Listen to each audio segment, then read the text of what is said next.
మోసగాళ్ళు. బర్మా జానపద కథ, చందమామ కథ. ఒకప్పుడు ఇద్దరు మోసగాళ్ళు ఉండేవాళ్ళు. ఒకడి పేరు వక్రబుద్ధి, రెండో వాడి పేరు దుర్బుద్ధి. వాళ్ళు దేశ సంచారం చేస్తూ ఒకనాడు ఒక గ్రామం చేరారు. వాళ్ళకు పొలాల్లో ఒంటరిగా ఒక ఎద్దు కనిపించింది. వాళ్ళు దాన్ని తోలుకుపోయి మరొక చోట కట్టేసి ఊళ్ళో ఉన్న సత్రానికి తిరిగి వచ్చారు.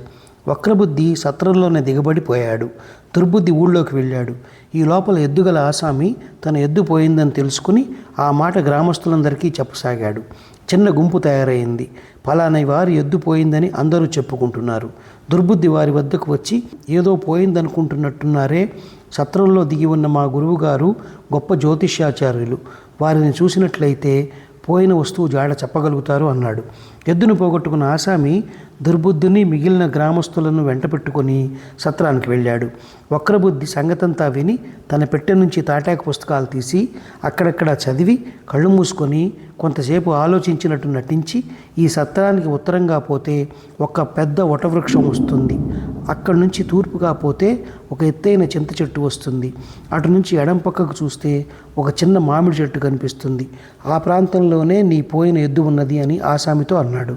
ఆసామి వెంట దుర్బుద్ధి మిగిలిన వాళ్ళు బయలుదేరి వెళ్ళారు. వక్రబుద్ధి చెప్పిన చోటనే ఎద్దు కనబడింది.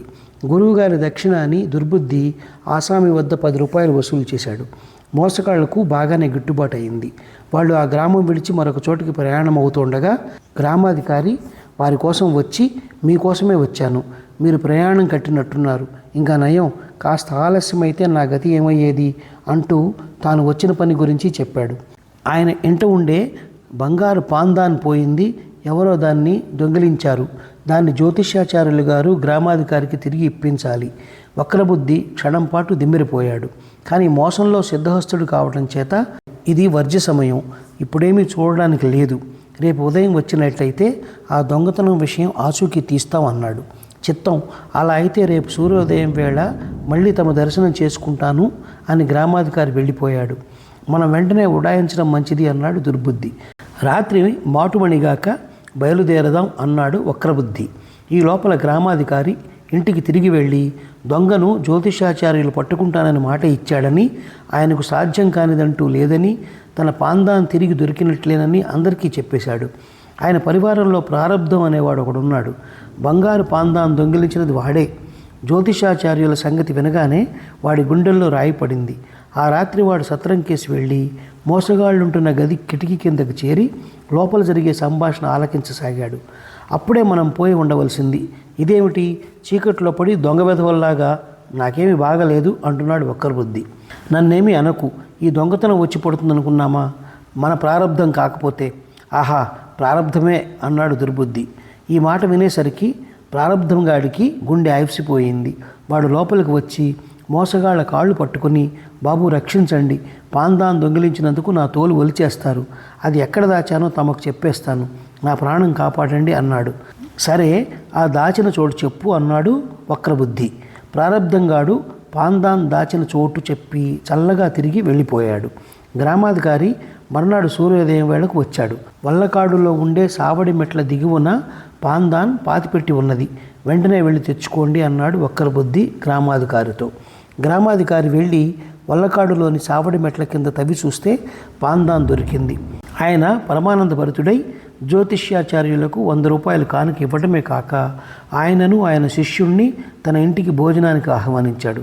మోసగాళ్లు విందు ఆరగిస్తుండగా రాజుగారి మనిషి వచ్చి గ్రామాధికారికి ఒక వార్త చెప్పాడు. 3 రోజుల క్రితం రాజధాని తీరపు రేవుకు 7 వర్తకపు ఓడలు వచ్చాయి. వాటి నిండా ఎంతో విలువైన వర్తకపు సరుకున్నది. ఓడలు గల వర్తకుడు రాజుగారితో ఒక పందెం వేశాడు. తాను ఒక ఇనప్పెట్టె ఇస్తానని, అందులో ఏమున్నది వారం లోపల రాజుగారు చెబితే తన ఓడలన్నీ రాజుగారికి ఇస్తానని, రాజుగారు చెప్పలేకపోతే రాజ్యం తనకివ్వవలసి ఉంటుందని ఆయన అన్నాడు. రాజుగారి దగ్గర కొందరు దైవజ్ఞులు ఉన్నారు. వారి మీద రాజుగారికి అమితమైన విశ్వాసం. అదీ కాక ఆ 7 ఓడల సరుకు కాజేయాలని రాజుగారికి దుర్బుద్ధి కలిగింది. అందుచేత ఆయన వర్తకుడి పందెం ఆమోదించాడు. అయితే రాజుగారి దైవజ్ఞులు గుడ్లు వెళ్ళబెట్టేసి ఆ ఇనుప పెట్టెలో ఏమున్నదో చెప్పే శక్తి తమకు లేదన్నారు. 3 రోజులు అయిపోయాయి. ఇంకా 4 రోజులలో పందెం గెలవకపోతే రాజుగారు రాజ్యభ్రష్టుడవుతాడు. ఆయనకు కంపరం పుట్టి తన రాజ్యంలో ఉన్న గ్రామాధికారులందరికీ కబురు చేశాడు. ఎక్కడ జ్యోతిష్కులున్నా వెంటనే పంపమని. గ్రామాధికారి వక్రబుద్ధితో, మీ వంటి జ్యోతిష్యాచారులు ఉండగా మా రాజుగారికి ఏమీ భయం లేదు, మీరు మీ శిష్యుడు నా వెంట రండి అన్నాడు. విధి లేక మోసగాళ్ళు రాజుగారి వద్దకు వెళ్ళారు. అక్కడ వారికి రాజోపచారం జరిగింది. గడువు ఆఖరి రోజు వచ్చింది. మర్నాడు ఉదయం ఎనపెట్టులో ఏమున్నది రాజు చెప్పకపోతే రాజ్యం పోతుంది.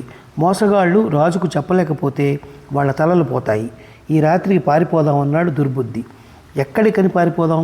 రాజు మనల్ని తప్పక పట్టుకుంటాడు. జాము పొద్దుపోయాక ఇద్దరు సముద్ర తీరానికి వెళ్ళి సముద్రంలో దిగి ఈదుతూ పోసాగారు. కొద్ది దూరంలో వారికి ఏవో ఓడలు తగిలాయి. ఒక ఓడలో నుంచి ఏవో మాటలు వినిపించాయి. చెప్పు తాత, ఆ పెట్టెలో ఏముంది అంటున్నది ఓ చిన్నపిల్ల. అదంతా నీకెందుకు తల్లి, పొద్దుపోయింది, వెళ్ళి పడుకో అంటున్నాడు ఆ పిల్ల తాత. పెట్టెలో ఏముందో చెబితే పడుకుంటా, లేకపోతే పడుకోను అన్నది పిల్ల. తెల్లారగానే బయటపడేదేననుకో. ఆ పెట్టెలో ఏముందో తెలుసా? ఎనపెట్టెలో ఒక ఇత్తడి పెట్టె ఉన్నది. ఇత్తడి పెట్టెలో ఒక వెండి పెట్టె ఉన్నది. వెండి పెట్టెలో ఒక బంగారు పెట్టె ఉన్నది. ఆ బంగారు పెట్టెలో అత్తరు సీసా ఉన్నది. చెప్పానుగా, ఇక వెళ్ళి పడుకో అన్నాడు పిల్ల తాత. అతను వర్తకుడి పెద్ద సరంగు. ఆ విషయం తెలియగానే మోసగాళ్ళు నిశ్శబ్దంగా ఈదుకుంటూ వెనక్కి తిరిగి వెళ్ళి తెల్లవారుతూనే రాజుగారికి ఇనప పెట్టి రహస్యం చెప్పేశారు. వర్తకుడు తన ఓడలన్నిటినీ రాజుగారికి అర్పించుకున్నాడు. రాజుగారు వక్రబుద్ధిని తన ఆస్థాన జ్యోతిష్కులకు పెద్దగా నియమించాడు. ఇది మోసగాళ్ళకి ఇష్టం లేదు, ఎందుకంటే ఎప్పటికైనా తమ మోసం బయటపడి తీరుతుంది. ఆ సాయంకాలం వక్రబుద్ధి రాజభవనానికి వెళ్ళి రాజుగారితో కబుర్లాడుతూ ఉండగా దుర్బుద్ధి ఏడుస్తూ వచ్చి, గురూజీ, కొంప మునిగింది, మన బస కాలిపోయింది, జ్యోతిష్య గ్రంథాలన్నీ అగ్నికి ఆహుతి అయ్యాయి అంటూ బొబ్బలెక్కిన తన చేతులు చూపాడు. అయ్యో, ఇంకేమున్నది, నా బతుకు తెరివే పోయింది అన్నాడు వక్రబుద్ధి. విచారించకండి, మీకిద్దరికీ ఉన్నతమైన ఉద్యోగాలు ఇస్తాను అన్నాడు రాజు. మోసగాళ్ల ఆఖరి ఎత్తు కూడా పారింది. వాళ్ళు రాజుగారి దివాణంలో సుఖంగా బతికారు.